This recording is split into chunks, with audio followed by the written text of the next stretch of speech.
your question, James, was about you're playing in a long-term campaign involving a lot of extra planar forces, celestial and demonic, and you're playing a character, a multi-class druid, and you want to become a barbarian. You're wondering what kind of subclass of barbarian would be good instead of just going for the usual tanky bear totem barbarian along with your moon druid. So like wild shaping with raging and everything. I remember James said he's trying to deal with bounded accuracy by using reckless attacks. So when he's an elemental as a moon druid later, what subclass of barbarian would work well for that? Well, first of all, you could just go beast barbarian because then you're just more into the beast stuff of being a moon druid, right? But you could also do ancients, ancestral guardian barbarian. That's what I was trying to think of. Yeah, because then you could be protecting your allies with these extraplanar forces that are part of your already existing concept. Because it's a halfling that uses hallucinogenic mushrooms is also part of it. So halfling's already like my top pick is beast barbarian because I played a beast barbarian halfling, and I really like that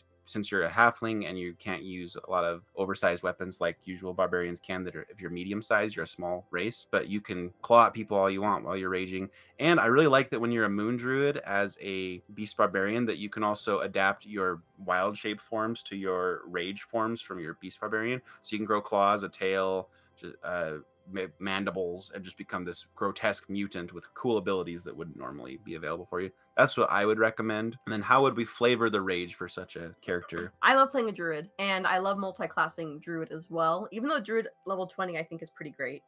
Sometimes you don't get to level 20, so multi-classing out of it is fine. But I feel like when you do a barbarian, where you're half barbarian, half druid, or whatever combination, you kind of get stuck in, I have to wild shape into a bear to really like optimize my abilities. I mean, yeah, it's optimized, but it's not always as flavorful or fun, which is why you're asking about the flavor of it. I kind of recommend, if you're okay not necessarily hitting all of those optimizations, to utilize the wild shapes for utility. So like flying and doing like aerial attacks or taking messages or something. When you don't have to be a barbarian, that's when you can kind of go into that wild shape and, you know, do whatever is needed for the party that's secondary to being your tank. I think it's cool. You talk about hallucinogenic mushrooms. I think it's kind of cool if, as a druid, you have this knowledge of the land around you and you know which mushrooms would induce your rage.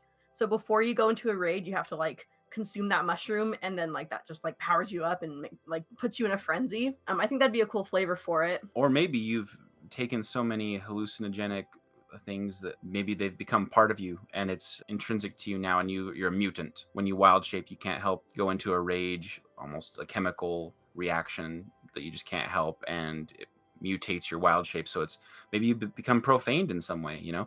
There's the blighted druid from Critical Role's Tal'Dorei Reborn. I know you're not playing that, but it's the concept of like your druid grove or wherever you take your power has been corrupted and it corrupts you as well.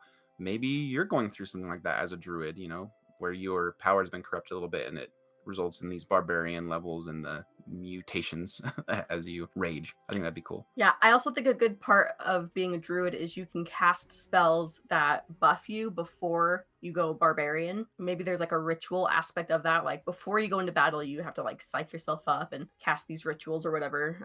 And then that's when you like go into your rage.